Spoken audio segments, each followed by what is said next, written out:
Welcome to The Explainer. Today, we're doing something a bit different. We're going to map out the incredibly complex biological, legal, and philosophical terrain of the abortion debate. We'll be using Dr. James S. Spiegel's academic lectures on Christian ethics to strip away all the political talking points and look directly at the foundational logic used by both sides.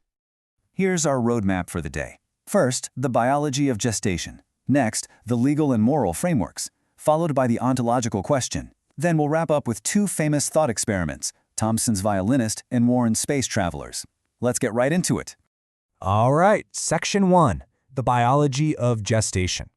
Getting our terminology straight here is absolutely crucial before we dive into the heavy philosophy. Let's look at the actual milestones of gestation. It kind of clears up the timeline, right? So after fertilization, a zygote is formed which becomes a blastocyst. Roughly from weeks 3 to 8, it's known as an embryo.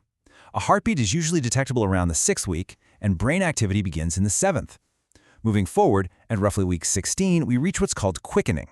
That's simply when the mother can first feel movement. And finally, around the 24th week, we hit viability, meaning the baby could potentially survive outside the womb. Section 2, legal and moral frameworks. With that biological terminology firmly in our minds, how has the law historically handled these different stages of development? While the legal framework has evolved quite a bit over the decades, it all kicked off in 1973 with the landmark Roe v. Wade decision, which essentially broke gestation down into trimesters to figure out state regulation. That exact same year, Doe v. Bolton actually expanded health definitions to include psychological concerns. Later on, Danforth removed requirements for spousal consent, Webster upheld state laws defining life at conception, and then Casey in 1992 shifted the landscape again by upholding 24-hour waiting periods. Now here is a super interesting distinction that honestly gets lost in a lot of the public shouting matches. A person's legal stance, what the government should or shouldn't allow, is completely separate from their personal moral stance. You can actually be morally pro-life, believing abortion is ethically wrong, but remain legally pro-choice, believing the law just shouldn't restrict it. It's a vital distinction. But for the rest of this explainer, we're going to focus purely on that moral question. Which brings us to Section 3, the ontological question. This right here is the core tension of the entire debate. The absolute crucial point is figuring out the ontological status of the fetus. In plain English, what kind of entity are we actually talking about? Is it just biological tissue, something like an appendix? Is it merely biologically human, but not a person? Or is it a fully human person? Your answer to this one fundamental question basically dictates what moral rights the fetus possesses.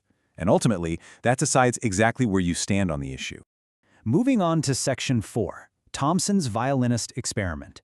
Let's look at a highly unique philosophical argument from Judith Jarvis Thomson to explore these moral rights.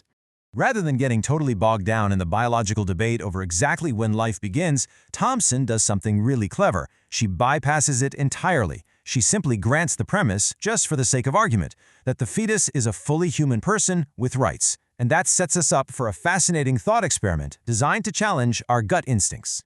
Thomson asks us to imagine a pretty wild scenario.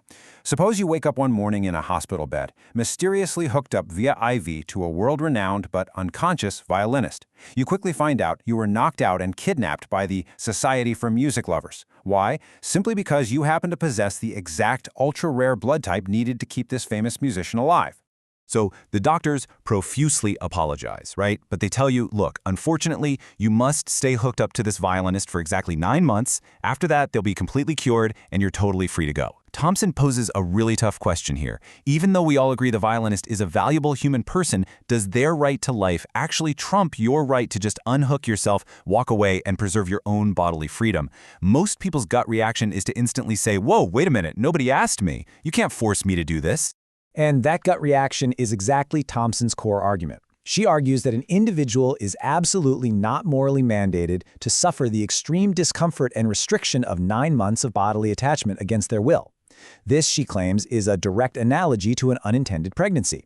Basically, she's saying that granting a fetus the right to life does not automatically grant it the right to use another person's body to sustain that life. To back this up, she draws a line between different levels of duty. She brings up the tragic 1960s case of Kitty Genovese, who was attacked while dozens of neighbors heard but did absolutely nothing. Thompson says a minimally decent Samaritan would have just picked up the phone to call the police, right? A very low-effort, low-cost action. But staying hooked to a violinist for 9 whole months, that requires being a heroic, splendid Samaritan. Her point is that while society can totally require us to be minimally decent, laws should never force women to take on the massive, life-altering burden of being heroic, splendid Samaritans. Building on that, Thompson introduces another, well, rather surreal thought experiment. She calls it the people seeds analogy. Imagine invisible seeds just drifting in the wind, and they actually grow into people if they happen to land and take root in your living room carpet. To stop this, you proactively buy the absolute best, finest mesh window screens on the market. But one day, you open your window for some fresh air, there happens to be a tiny microscopic defect in the mesh. A seed gets through, and it takes root. Thompson argues that because you took active, diligent steps to prevent it, which represents the use of contraception, you have every right to uproot that seed. However, as Dr. Spiegel points out in his lectures, critics have pushed back really hard on these analogies. They argue that the violinist scenario involves a sudden, non-consensual kidnapping. So that analogy really only fits perfectly with pregnancies resulting from rape. Furthermore, critics note that the people seeds analogy falsely equates sex, which is an intimate, consensual act, with something as casual as breathing fresh air. And finally, opponents question the whole Samaritan premise. Is carrying a child truly just an optional, heroic act, or do parents actually have a basic, moral duty to care for their offspring? All right, let's move to our final section, Warren's Space Travelers. We're going to examine Marianne Warren, whose argument represents what is probably the more common pro-choice philosophical approach today. Unlike Thompson, Warren definitely does not assume the fetus is a person. In fact, her entire argument rests on the complete opposite premise, that fetuses simply are not persons at all. If they aren't members of the moral community, she argues, then logically they cannot possess moral rights. And to define what a person actually is, she gives us this bizarre but honestly brilliant science fiction analogy. Picture this. Space travelers land on a distant alien planet. They encounter these strange, oddly shaped entities that move intentionally and make beeping, whistling sounds. How would the astronauts intuitively know if these strange aliens were actually persons, members of a moral community who deserved rights and couldn't just be swatted away like space bugs? Warren uses this sci-fi scenario to pump our intuitions and generate a list of 5 criteria we'd naturally look for: consciousness, the ability to reason, self-motivated activity, the capacity to communicate, and the presence of self-concepts. Warren argues that because a fetus undeniably lacks these traits, especially consciousness and reasoning, it simply does not qualify as a person. End of story, according to her framework.